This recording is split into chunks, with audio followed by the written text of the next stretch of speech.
there has not been any let up in attacks on, I'll say this, attacks on successful black folks. When we start to think about the push that's happening currently against Vice President Kamala Harris, when we think about the push that ousted Dr. Claudine Gay, and now you hear about the push against Defense Secretary Lloyd Austin, is this because we have black folks in high places who are successful, or is there something else to it? When I first heard about what was happening with the Defense Secretary, and I'm not caught up on whether or not he should have called and talked to the White House.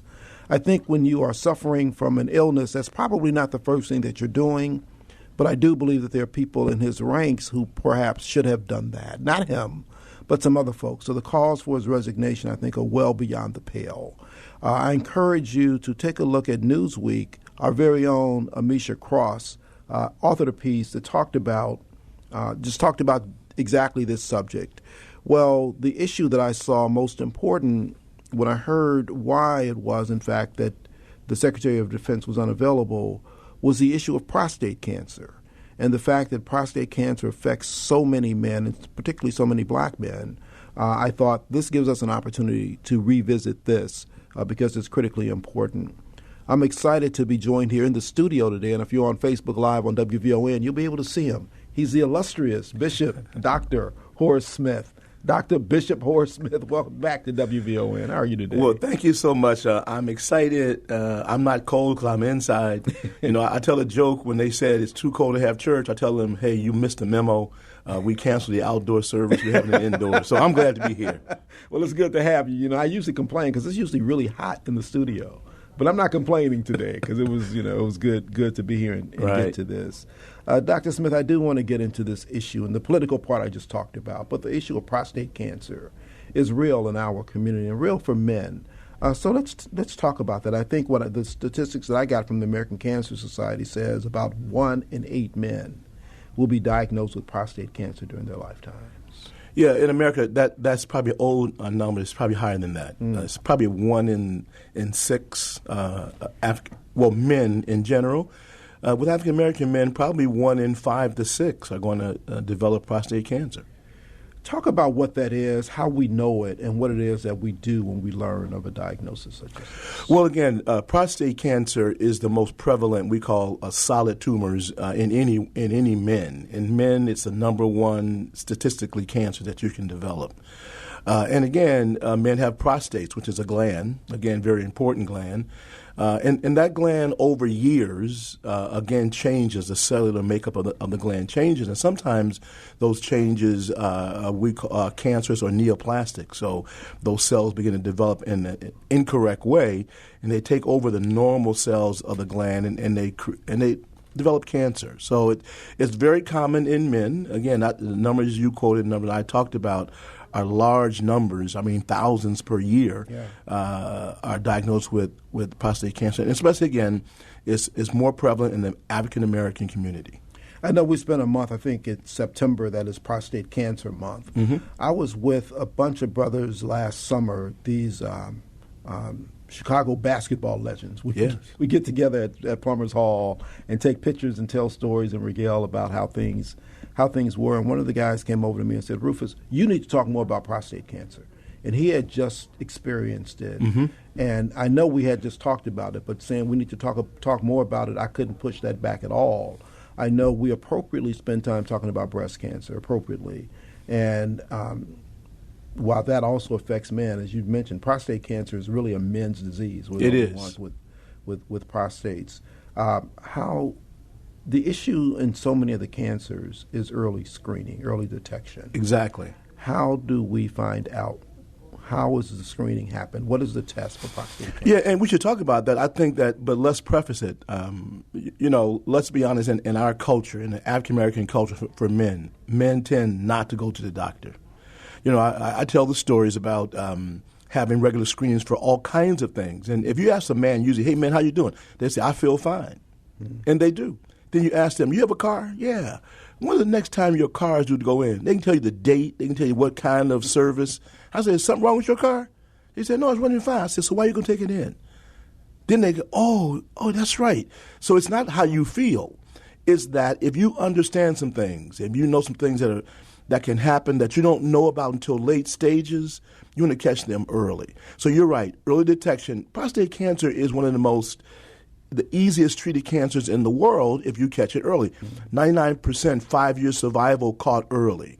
So again, but unless you go to the doctor systematically and they do the proper testing, you will not know what you have until late stages. And so that's why to talk about it over and over again is critical because of the cultural issues, because we tend not to go. So you have to push us to go. And when we go, we find out, wow, I'm glad I went early because it is treatable and it's curable. And the first issue is to go to the doctor and get this regular checkup so you can check for all the things that may be. And again, all these things, but these things are specific. So a male in the U.S. should go about when you're like 50 years old, start getting screened.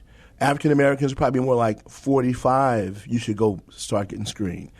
And if you have what's called a first-generation person in your family who's had prostate cancer, first generation, your father, your brother, your son, if they've had it before age 65, you should start being screened by age 40. So early detection shouldn't start too early, but 40 with the highest risk, and we are in the high-risk group, 40, 45, general population about 50 years old. And we'll talk very clearly about what that screening is. It is probably the least fun part of anything I've ever done, but it's necessary, and you just got to do it for these precise reasons. We're talking with Dr. Bishop Horace Smith. We're talking prostate cancer and men's health. We're talking with Bishop Dr. Horace Smith, talking about the doctor part, really getting into the issues of prostate cancer. And I mentioned before the break, Dr. Smith, it was the first time I got had my prostate checked. It was a difficult exam for me. All right. And the last time I got my prostate checked, it was a difficult exam for me. It didn't get any better. It didn't. And I've got a checkup, my annual checkup coming up soon, and it'll be the same thing, but it's a very necessary procedure. And it's when the doctor, you're dropping your underwear and he put the glove on and you bend over the table. That's right. And he goes right into your rectum. That's the only way to check your prostate. Well, again, for the physical examination, you're exactly right. And you said something interesting. You said, well, that's the medical part. It's also the cultural part. It's amazing with African Americans because of our history.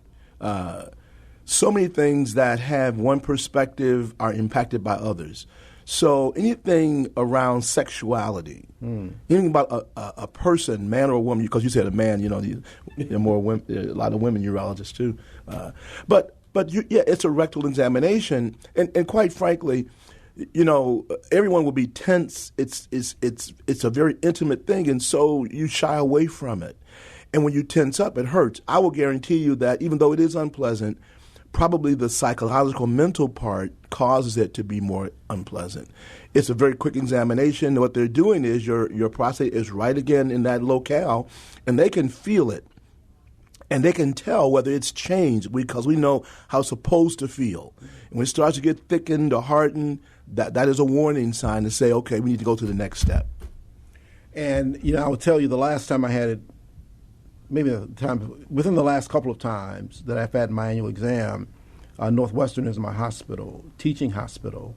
There's a student in with the doctor. He asks if it's okay, she comes in. Sure. And when he goes through all of my tests, when he's checking for hernias and he's checking my prostate, this young lady is standing there. I'm like, okay, I guess this is just what we're doing. So I figured if there was ever a time of ultimate embarrassment, this seems to be that moment. Yeah, again, that's the part is that, in medicine, and again, my wife says to me, you've been in medicine so long, you don't understand. For us, we go, what's the big deal? But for general population, I'm undressed. There's somebody in the room. I don't even know them. What are they doing there? Right. But I guarantee you their interest is not sexual. Their interest is to make sure that you get the proper care. And that's one of the things we want to push, that the reason that the increased incidence among African-American men and late stage is because sometimes we don't have access to the best care or things are left out, and that's just incorrect. It's one of the social determinants of health.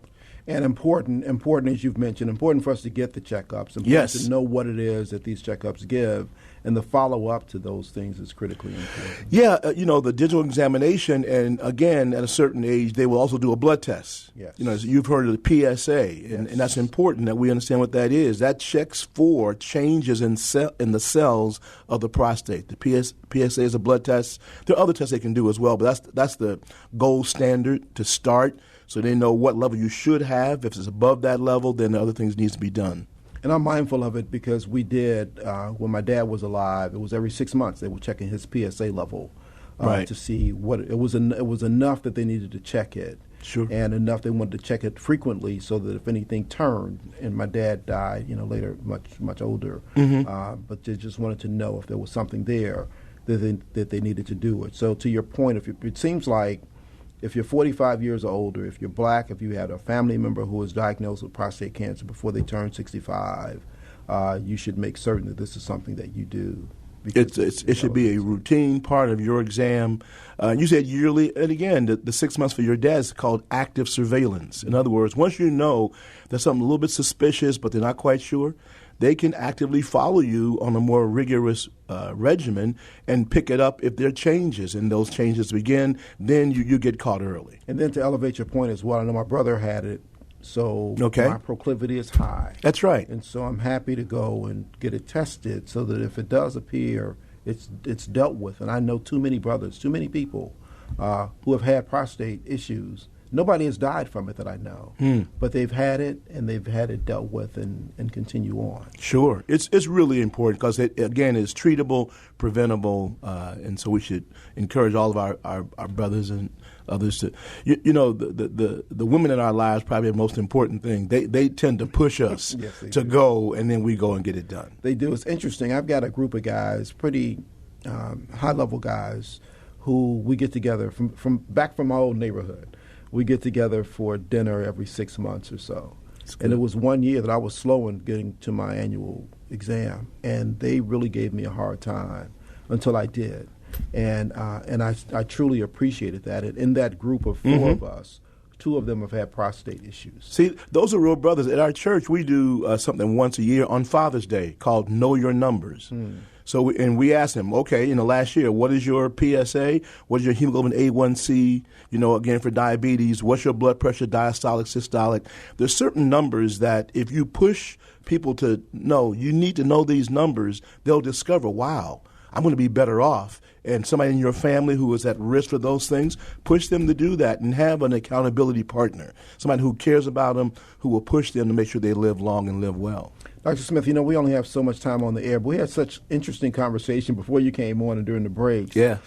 You've got to come back on. We got to spend a lot of time because this is a man here who is just filled with knowledge in so many different ways that we could really benefit as a community from, and we really need to hear from you. So I'd love to do that again. I go where I'm asked and I'm welcomed, and I try to make time because the community is really important to us, the family, and so you guys do a tremendous job, tremendous public service. We need more of this so that we can increase our longevity and our quality of life.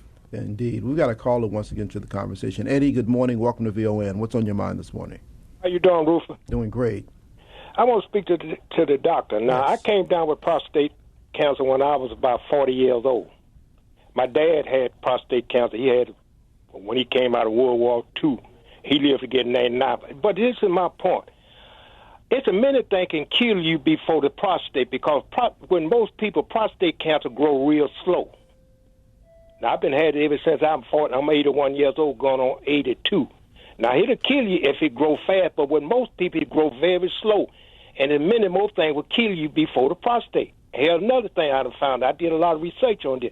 If you get the operation, it's no proof that you won't live no more than 4 years longer than a person that didn't get it.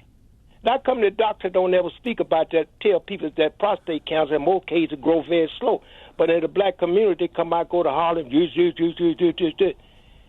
in a minute they can kill you before the prostate. What the doctor got to say about that? All right, Eddie, let me ask him, Eddie, thank you, because the 2 points you raised are excellent points, but let's put them in proper understanding. Number one, if you go to the doctor and they diagnose you with prostate cancer, Eddie is right. they're different cellular types. Some grow very slowly. Some grow very quickly. So again, your management is not based on just the diagnosis of prostate cancer. It's what type do you have. But what is critical is that you go early enough to get diagnosed. His dad and himself, again, 40-year span, he's right, they're still alive. But they had slow-growing prostate cancer. But if they didn't know that it was fast-growing, he would not be on this call today. So again, he's right, but he's not complete. You got to go early and get checked out. But now here's where he is right, that you make sure you have competent medical people who know the difference between slow-growing and fast-growing. Because, again, if you're slow-growing, they're going to watch that longer, like with him. If it's fast-growing, however, it can go to your bones, it can go to other places and metastasize, and you can die within years. So he is correct on that. I forget his second point was really about what they tell you and how they treat you, and he's right. Every management is not the same. Some who have slow growing, they have certain types. Now we even are more sophisticated. We can do genetic testing and say your type not only is slow growing, but we can test people in your family, see if they're at risk. So he is right, but not complete. You got to go early. You got to get treated. Now, you can be overly aggressive. He talked about having an operation and somebody dying the same period of time. You're right. Again, there are risk factors depending on what stage you are, but that's why you have to go to a competent physician and get good medical care. Let me ask you quickly, with the Secretary of Defense. Yes. He had some complication of some sort. Do you know anything more about that or what? Well, I don't, but his story is not surprising. As you pointed out at the very beginning, his medical care was probably exquisite. Not probably, it was. He got the best care. Yes. People hear about complications. There is no treatment of any illness in the world that doesn't have complications. The issue is, what is your risk of the diagnosis? Eddie just said this. If you have slow-growing prostate cancer, you don't need to have an aggressive surgery probably, but if you have fast-growing, you do need to have surgery. Now, with that surgery, there can be complications. But look, what's the alternative? If you didn't get that surgery done and it grows aggressively, you're going to be gone. So, again, it was almost like the COVID issue. We said what we would not take as far as vaccines and so forth. Again, partial knowledge can be dangerous because every case is not the same. So let's make sure that we put things in proper perspective and get good. Again, that's what we push for, good medical care. African-American communities need to be much more of advocates that we get the proper medical care. Sometimes, again, with implicit bias, you don't get offered the right things, and that's why I tell people you need to read up on. Thank you, Eddie, for reading up on cancer. We should do more of that and talk more about it. Do our own research and make sure we're knowledgeable going in. Right, Dr. Bishop Horace Smith. Thank you so much for coming. I look forward to talking to you a lot more because we got too much to cover. All right, be well. I'm on my way. Thank you so much. You're doing a great job. Thank you so much.